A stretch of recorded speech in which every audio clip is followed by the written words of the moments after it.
Bonsoir les amis, je suis ravi de vous retrouver dans cette nouvelle vidéo dans laquelle nous allons parler de l'amortissement des immobilisations corporelles. Pour chaque question, mes amis, nous allons tenter d'apporter la réponse comptable et puis nous allons aborder naturellement l'aspect fiscal. Mes amis, nous allons commencer par la première question qui est la suivante. Quelle est la base amortissable d'un actif ou d'une immobilisation corporelle d'une manière générale? Eh bien, mes amis, le système comptable financier précise dans les paragraphes de l'arrêté du 26 juillet 2008, notamment le paragraphe 112 et le paragraphe 121, les règles générales, bien entendu, d'activation, d'amortissement, perte de valeur, etc., des immobilisations. Eh bien, on vous dit que la base amortissable est constituée du coût d'acquisition diminué des rabais remises ristournes obtenus, mais augmenté des taxes non récupérables. Exemple, lorsque la TVA n'est pas déductible, on va la rajouter au coût de l'immobilisation naturellement. Mais nous n'avons pas terminé, mes amis. Pourquoi? Parce qu'il faut rajouter les frais directement attribuables, c'est-à-dire les coûts qui ont été nécessaires pour ramener l'immobilisation dans l'état et dans l'endroit nécessaire, bien entendu, pour commencer son exploitation dans les conditions normales. Parfait, mes amis, mais ce n'est pas encore terminé puisqu'il faudra retrancher, mes amis, la valeur résiduelle. Cette notion n'était pas connue avant la mise en application du SCF et pourtant là, elle est en vigueur, elle est de rigueur si une entité s'attend à récupérer une valeur de la cession d'un actif à la fin de sa durée d'utilité. Eh bien, mes amis, cette valeur-là doit être retranchée du coût d'immobilisation. Et enfin, mes amis, il faudra penser à rajouter, si tel est le cas, le coût de démantèlement d'une immobilisation à la fin de sa durée d'utilité. Mes amis, c'est également une nouveauté en matière de SCF. Si, par exemple, vous exploitez un forage pétrolier, par exemple, une carrière, et que vous êtes amené à la fin de la durée d'exploitation du gisement ou du puits pétrolier, les installations que vous avez mises en place sur les lieux, eh bien, mes amis, en matière comptable, on vous dit que ces frais de démantèlement, c'est-à-dire les frais de démontage de ces installations, constituent, si vous voulez, un élément du coût de revient de l'immobilisation. Donc voilà globalement, mes amis, la base amortissable en matière comptable, de quoi elle est constituée. Maintenant, on va revenir à l'aspect fiscal, mes amis. La fiscalité, le règlement fiscal, plus particulièrement le code des impôts directs, n'est pas bavard, il n'est pas trop éloquent par rapport à la question, puisqu'il se contente de nous dire qu'il s'agit du prix d'acquisition majoré, si vous voulez, des frais d'approche, c'est exemple le transport, exemple les frais, comme on vient de les citer en matière comptable, les frais directement attribuables, les frais d'installation, etc. Là, on peut les rajouter naturellement, mais bien entendu, on peut également déduire, nous avons dit, les rabais, remises et ristournes obtenus. Donc, on va amortir notre immobilisation pour, en quelque sorte, le coût net de ces réductions commerciales. Mais le règlement fiscal, mes amis, ne parle ni de valeur résiduelle, ni coût de démantèlement, etc. Donc, c'est beaucoup plus minimaliste. Voilà, mes amis, pour la première question. Pour la deuxième question, mes amis, on nous demande à partir de quelle date faut-il commencer à amortir une immobilisation corporelle? Eh bien, mes amis, en matière comptable, le SCF ne précise pas de date, bien entendu, définie à partir de laquelle on va commencer à amortir une immobilisation corporelle. Et pourtant, nous pouvons, si vous voulez, à la source des normes comptables internationales, obtenir une réponse à cette question. Eh bien, la norme IAS 16, paragraphe 55, mes amis, elle nous précise que une immobilisation doit être amortie à partir du moment où elle est prête à être mise en exploitation, à être mise en service. Donc vous voyez bien, mes amis, ce n'est pas la même chose que la mise en service proprement dite. Mais là, on vous dit qu'à partir de la date où elle est prête à être mise en service, c'est-à-dire à partir du moment, si vous voulez, où l'immobilisation se trouve en l'état et dans le lieu où elle est prête à être mise en service selon, bien entendu, le programme de la direction. Donc, je vous donne un petit exemple, mes amis. Vous avez une immobilisation qui est prête à être exploitée le 1er mars 2021. Et pourtant, par exemple, cette machine-là ne sera prête, ne sera mise en exploitation, par exemple, qu'à partir du 1er juillet 2021. Eh bien, mes amis, combien même l'installation, l'immobilisation, la machine n'a pas été mise en service effectivement, si vous voulez, le 1er mars, eh bien, et pourtant on va commencer l'amortissement en question, d'accord? Donc nous avons dit le SCF n'est pas explicite par rapport à la question et pourtant nous pouvons nous ressourcer, si vous voulez, à la source des normes comptables internationales.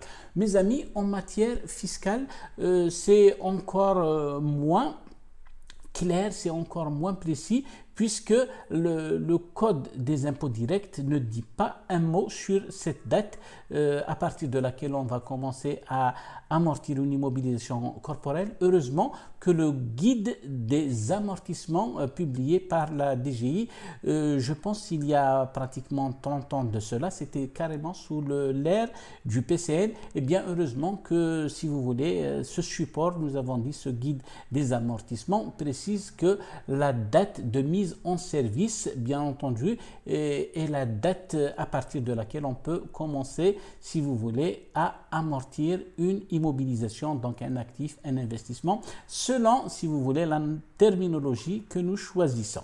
Donc voilà pour la deuxième question, mes amis. La troisième question, elle est relative au mode d'amortissement admis, aussi bien en matière comptable qu'en matière fiscale. Eh bien, mes amis, en matière comptable, vous savez, nous avons 4 modes qui sont admis. D'abord, nous avons le mode linéaire, le mode constant, qu'on appelle également le mode par défaut. Mes amis, l'amortissement, pour rappel, constitue en quelque sorte la consommation des avantages économiques liés à un actif. D'accord? Donc on vous dit également en matière comptable que l'amortissement correspond également à la répartition systématique de la valeur d'un actif, c'est-à-dire de sa base amortissable sur sa durée d'utilité. Donc si nous savons, si nous connaissons, si nous avons une connaissance suffisamment fiable du rythme de consommation de ces avantages économiques, on va opter pour ce système, pour ce mode, si vous voulez, mais à défaut, nous allons opter pour le mode linéaire qu'on appelle également le mode constant et qui consiste à répartir d'une manière uniforme, égale, la base d'amortissement sur la durée d'utilité de l'actif. Deuxième méthode, mes amis, il s'agit de la méthode, ou je préfère mieux dire mode d'amortissement, pour ne pas, si vous voulez, confondre avec les méthodes comptables. Il ne s'agit pas ici d'une méthode comptable parce que les amortissements relèvent, si vous voulez, d'estimation comptable. Donc le dégressif, mes amis, donc il consiste à constater au début de l'amortissement d'un actif si vous voulez, des dotations aux amortissements plus importantes au début, puis elles diminuent au fur et à mesure jusqu'à l'extinction de la valeur nette comptable de l'actif. Donc, si vous voulez, mes amis, cette méthode est beaucoup plus une méthode fiscale qui favorise en quelque sorte la récupération de l'essentiel de la valeur d'un actif au cours des premières années. Donc, naturellement, c'est pour payer moins d'impôts en phase de démarrage. Donc, mes amis, troisième méthode autorisée, c'est le mode progressif. Donc, en quoi consiste le mode progressif? C'est tout à fait le contraire du mode dégressif, comme leur nom laisse apparaître. Donc, au cours des premières années, mes amis, on va constater des dotations aux amortissements relativement faibles et puis celles-ci augmentent au fur et à mesure jusqu'à l'extinction, bien entendu, de la valeur nette comptable de l'actif, c'est-à-dire lorsque les amortissements seront égaux en quelque sorte à la valeur d'origine de l'actif. Quatrième et dernière mode d'amortissement, mes amis, il s'agit de l'amortissement selon les unités produites qu'on appelle également l'amortissement variable ou encore l'amortissement économique. Mes amis, c'est le mode le plus précis, j'allais dire, le plus cohérent en quelque sorte, qui reflète le mieux le mode de consommation des avantages économiques de l'actif, puisque un actif, lorsqu'il est soumis à une cadence d'activité élevée, eh bien on va constater un amortissement élevé, et vice-versa si une immobilisation, bien entendu, n'a pas été exploitée au cours d'une période, on va carrément sauter, on va carrément ignorer, si vous voulez, la charge d'amortissement qui lui est liée. D'accord? Donc mes amis, selon les unités produites, donc cela peut être par exemple le kilométrage parcouru pour un camion, ça peut être des heures de vol par exemple pour un avion, ça pourrait être le nombre de bouteilles par exemple pour une machine qui fabrique des bouteilles en plastique, etc. Donc on va en amont déterminer à peu près le volume prévisionnel, et puis au fur et à mesure, bien entendu, nous allons constater nos dotations aux amortissements. Ceci, mes amis, est du point de vue comptable. En matière fiscale, mes amis, nous reprendrons les trois qui sont reconnus, d'accord? Donc nous avons le linéaire, le dégressif et le progressif. Malheureusement, le dernier mode qui est un mode, nous avons dit, purement comptable depuis la mise en application du SCF, et qui est le mode d'amortissement selon les unités produites, mes amis, là, en matière fiscale, ce mode n'est pas reconnu, d'accord? Donc, il faudra retraiter, d'ailleurs, c'est le cas pour l'ensemble des questions que nous venons d'examiner, mes amis, lorsque la dotation aux amortissements comptable ne correspond pas à la dotation aux amortissements fiscaux, mes amis, il faudra procéder à des retraitements. Et comment se font ces retraitements? Mes amis, on dit qu'ils se font en extra-comptable. Qu'est-ce que cela veut dire? Cela veut dire qu'ils se font en dehors des registres comptables de l'entreprise, et plus précisément, ils se font dans le tableau numéro 9 de la liasse fiscale. Donc, comment est-ce qu'on va procéder si en matière fiscale, la dotation que nous avons, si vous voulez, devant nous et qui est autorisée à être admise en charge, si vous voulez, on va examiner du côté de la comptabilité. Si la dotation aux amortissements comptables est trop forte, donc on va la diminuer par le mécanisme de la réintégration. Par contre, mes amis, lorsque une dotation comptable en quelque sorte est faible et qu'en matière fiscale nous pouvons aller au-delà, donc qu'est-ce que nous allons faire, mes amis? Eh bien c'est simple, nous allons constater, nous allons en quelque sorte enregistrer une dotation complémentaire dans ce même fameux tableau numéro 9 dans la partie liée aux déductions. Donc vous voyez bien, mes amis, ce n'est pas interdit de trouver en quelque sorte des divergences entre comptabilité et fiscalité, et bien entendu la réconciliation elle se fait dans ce fameux tableau numéro 9, et bien entendu il y a une conséquence qui vient juste après, c'est les mécanismes de l'impôt différé, bien entendu, pour prendre en compte les décalages dans le temps entre la valeur comptable d'une immobilisation et sa base fiscale, la base fiscale étant définie comme étant la valeur attribuée à une immobilisation, bien entendu,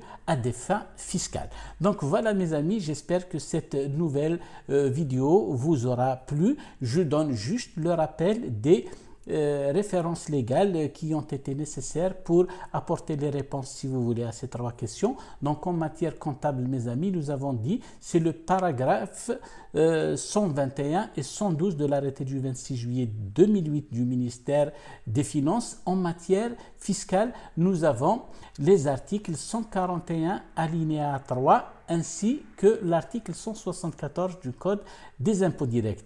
Donc, en attendant de vous retrouver très bientôt dans de nouvelles vidéos, je vous souhaite une excellente soirée, mes amis. Prenez soin de vous. Sahaf Torkom et au revoir.